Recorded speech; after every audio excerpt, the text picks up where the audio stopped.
오늘 우리에게 주신 하나님 말씀 함께 보겠습니다. 사무엘하 21장 1절에서 9절 말씀입니다. 다윗의 시대에 해를 거듭하여 3년 기근이 있으므로 다윗이 여호와 앞에 간구하매 여호와께서 이르시되 이는 사울과 피를 흘린 그의 집으로 말미암음이니 그가 기브온 사람을 죽였음이니라 하시니라. 기브온 사람은 이스라엘 족속이 아니요 그들은 아모리 사람 중에서 남은 자라. 이스라엘 족속들이 전에 그들에게 맹세하였거늘 사울이 이스라엘과 유다 족속을 위하여 열심히 있으므로 그들을 죽이고자 하였더라. 이에 왕이 기브온 사람을 불러 그들에게 물으니라. 다윗이 그들에게 묻되 내가 너희를 위하여 어떻게 하랴? 내가 어떻게 속죄하여야 너희가 여호와의 기업을 위하여 복을 빌겠느냐 하니 기브온 사람이 그에게 대답하되 사울과 그의 집과 우리 사이의 문제는 은금에 있지 아니하오며 이스라엘 가운데서 사람을 죽이는 문제도 우리에게 있지 아니하나이다 하니라. 왕이 이르되 너희가 말하는 대로 시행하리라. 그들이 왕께 아뢰되 우리를 학살하였고 또 우리를 멸하여 이스라엘의 영토 내에 머물지 못하게 하려고 모해한 사람의 자손 7사람을 우리에게 보내소서. 여호와께서 택하신 사울의 고을 기브아에서 우리가 그들을 여호와 앞에서 목매어 달겠나이다 하니 왕이 이르되 내가 내주리라 하니라. 그러나 다윗과 사울의 아들 요나단 사이에 서로 여호와를 두고 맹세한 것이 있으므로 왕이 사울의 손자 요나단의 아들 무비보셋은 아끼고 왕이 이에 아야의 딸 리스바에게서 난 자 곧 사울의 두 아들 알모니와 무비보셋과 사울의 딸 메랍에게서 난 자 곧 무홀랏 사람 바르실레의 아들 아드리엘의 5 아들을 붙잡아 그들을 기브온 사람의 손에 넘기니 기브온 사람이 그들을 산 위에서 여호와 앞에 목매어 달매 그들 7사람이 동시에 죽으니 죽은 때는 곡식 빼는 첫날 곧 보리를 베기 시작하는 때더라. 아멘. 본문을 가지고 그리스도의 의무라는 제목으로 말씀 증거하겠습니다. 사무엘하는요 총 3부류로 나눌 수가 있습니다. 3파트로 나눌 수가 있습니다. 처음 1장에서 10장은요 다윗이 이스라엘의 왕이 되는 것과 그리고 그 이스라엘 왕국의 번성을 다루고 있습니다. 11장부터 20장은 다윗이 밧세바를 범하고 또 우리아를 죽이는 하나님 앞에 범죄함으로 인하여 다윗과 그의 가정 그리고 이스라엘 왕국에 불어닥친 환란에 대해서 성경은 기록하고 있지요. 나머지 3번째 본문에 해당하는 오늘 우리가 읽었던 21장부터 24장은요. 앞선 첫 번째, 두 번째와는 다르게 시간적 순서가 아니라 어떤 사건을 기억해서 특별히 다윗의 초기 사역에 있었던 사건들을 파편으로 좀 기록해 놓고 있는 것입니다.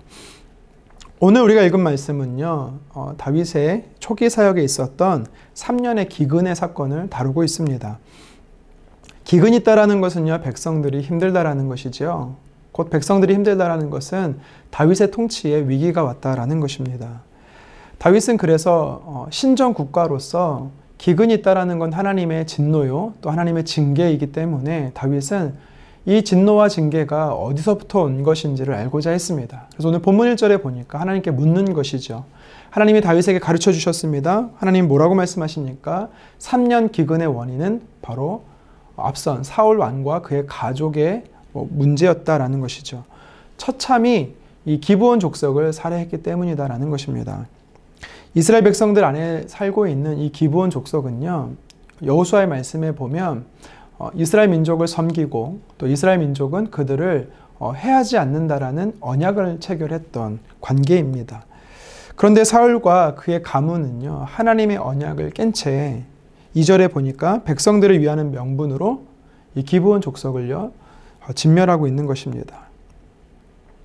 엄연히 하나님의 이름으로 맺었던 언약이기 때문에 이 언약을 깨는 것은요 죄입니다. 그래서 하나님은 그 죄에 대한 결과로 이스라엘 민족에게 3년의 기근을 주신 것이죠. 다윗은 기브온 족속 대표를 만납니다. 그리고 과거 청산을 하고 있는 것입니다.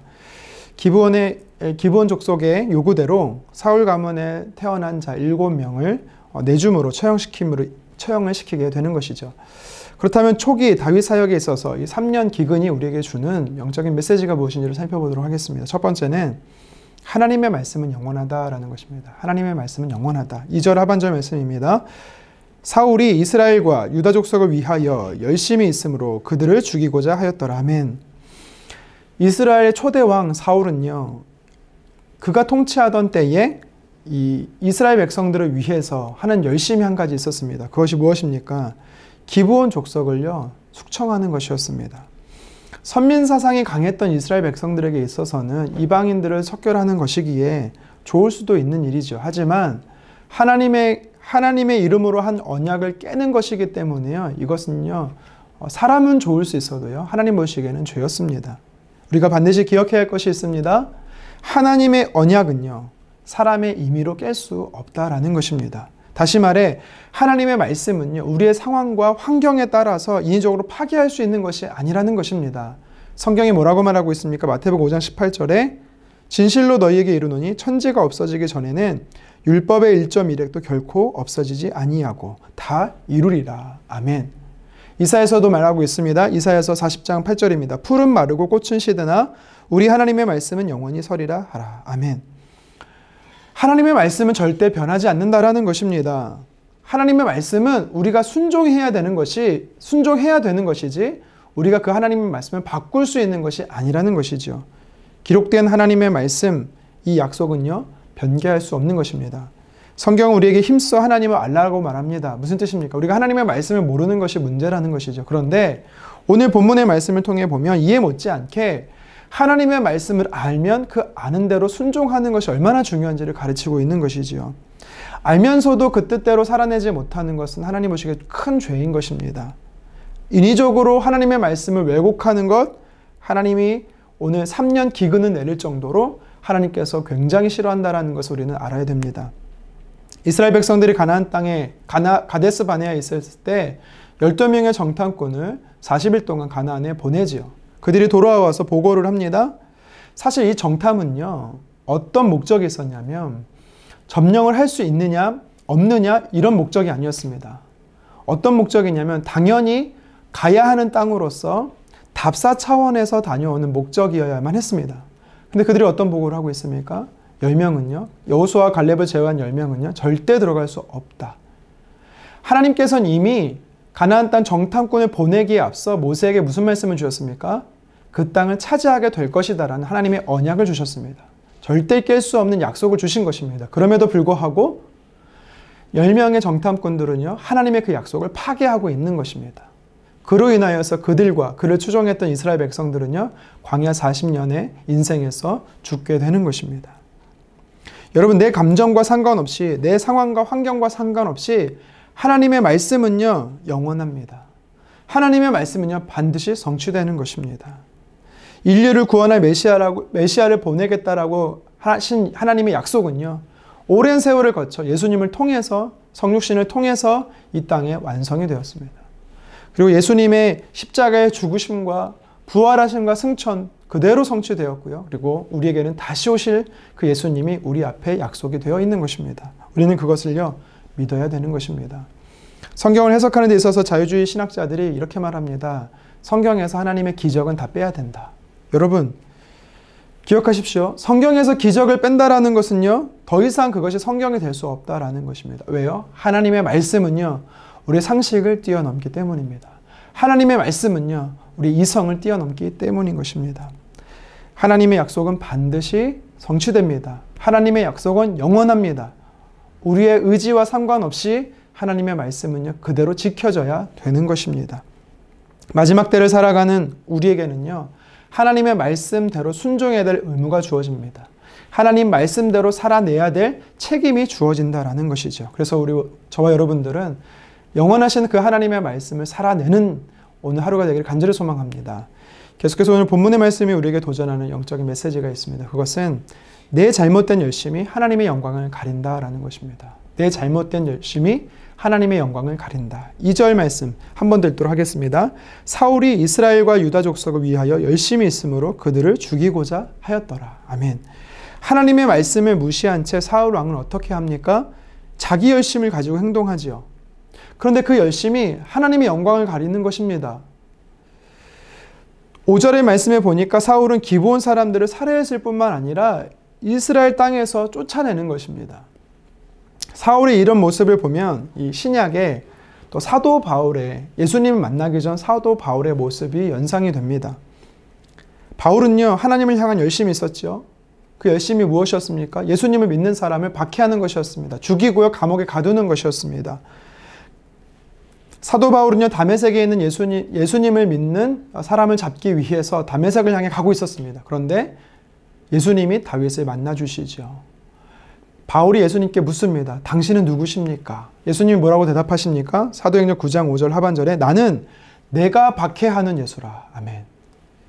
바울은 자기의 열심, 하나님을 향한 열심이 있었습니다. 하나님의 영광을 위한다라고 생각했습니다. 하지만 그것이 도리어 하나님의 영광을 가리는 것이었습니다. 하나님을 박해하는 일이 되었던 것입니다.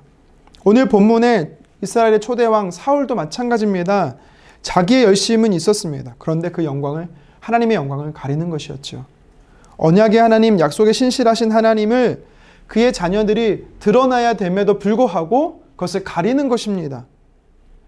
이방 출신이었던 기브온 민족도 이 하나님의 언약을 기억하고 있었습니다. 하물며 그들도 기억하는 언약을 하나님의 선민이었던, 하나님의 백성들이었던 이스라엘 백성뿐만 아니라 사울 왕은 기억지 못하고 있는 것이죠. 의도적으로 그 약속을 깨는 만행을 저지르고 있는 것입니다. 그래서 오늘 본문 6절에 기브온 족속이 사울의 자손 7명을 택해서 목매어 달 때 이런 표현을 쓰고 있습니다. 여호와 앞에서 목매어 달게 하겠다. 이 말이 무슨 뜻이냐면 과거 언약을 체결하신 하나님이 자신들의 증인이라는 것입니다. 기브온 족속의 자신들의 이 행위가 하나님 앞에 죄가 아님을 선포하고 있는 것이죠. 여러분, 우리는 분명히 하나님을 향한 열심이 있어야 됩니다. 그런데 그 열심이 정말 하나님의 영광을 위한 것인지, 나의 의를 드러내기 위한 것인지, 아니면 다른 목적을 가지고 있는 것인지 우리는요 분명히 살펴야 되는 것입니다. 내가 하나님의 열심을 위해 했다라고 했지만 그것이 하나님의 영광을 가르는 일이 될 것입니다. 된다라면 오늘 본문처럼 기근이 3년이 이스라엘 백성들에게 임했던 것처럼 우리에게 진노가 임하게 된다라는 것을 여러분 우리는 기억해야 되는 것입니다. 자기 열심, 인간적인 목적의 열심은요 하나님 보시기에 심판이 있습니다. 이스라엘 공동체를 어렵게 했듯이 우리의 열심으로 하는 것은요 하나님의 공동체를 힘들게 한다라는 것을 우리는 기억해야 되는 것이지요. 하나님의 사람인 우리는요 항상 하나님의 말씀에 기초한 열심을 가지고 있어야 됩니다. 하나님 말씀을 근거로 한 열심을 가지고 있어야 된다라는 것이지요. 하나님의 자녀들인 우리들이 하나님 말씀 안에, 하나님 약속 안에 머물지 않고 그 말씀을 넘어서서 살게 되면요 부작용이 나타납니다. 하나님의 징계가 있다라는 것이죠. 사울의 죄악상 그리고 다윗 초기 사역을 우리가 말씀을 통해 살펴보면서 하나님의 사람들이 어떻게 하는가? 하나님의 사람들은요 하나님의 말씀이 신실하심을, 하나님의 말씀을 고수해야 되는 책임과 의무가 있다라는 것을 우리는 도전받게 되는 것이죠. 뿐만 아니라 하나님의 영광을 위하여 한다라는 그 열심이 정말 하나님께 영광이 되는지를 우리는요 내면의 동기를 잘 살피면서 누군가에게 덕을 끼치고 또 하나님께 영광 올려드리는 삶을 살아야 할 의무가 있는 것입니다. 말씀을 고수하는 삶, 말씀을 실천하는 삶, 말씀을 통해 하나님께 영광 올려드리는 삶, 그리고 그 말씀을 통해서 다른 누군가에게 덕을 끼치는 삶, 이 모든 것이 오늘을 살아가는 그리스도인들에게 있어서의 의무인 것입니다. 오늘 이 의무를 다하며 살아가는 저와 여러분 되기를 주님의 이름으로 축원합니다. 기도하겠습니다. 주님, 다윗의 초기 사역을 통해서 하나님 우리에게 도전하시는 메시지를 살펴봤습니다. 내가 하나님의 말씀을 인위적으로 왜곡하고 또 파기하고 있지는 않는지, 하나님의 말씀을 모르는 것도 문제지만 알면서도 하나님 그 말씀을 지켜 행하지 않는 것이 얼마나 하나님 기뻐하시지 않는 것인지 살펴보았습니다. 주님, 우리를 불쌍히 여기시사 하나님의 말씀에 힘써 알게 하시고 또 그 말씀을 삶 속에 적용하며 살아가게 도와주시옵소서. 우리에게 열심을 주십시오. 근데 이 열심이 나의 열심이 되어서 하나님의 영광을 가리지 않기를 간절히 원합니다. 누군가에게 상처 아픔이 되지 않기를 간절히 원합니다. 열심을 가지되 하나님께는 영광이요 다른 사람들에겐 덕을 끼치는 삶이 되어질 수 있도록 오늘을 살아가는 하나님의 자녀로서, 오늘을 살아가는 그리스도인으로서 이런 의무들을 잘 감당하는 하루 되게 도와주시옵소서. 예수님의 이름으로 기도드립니다. 아멘.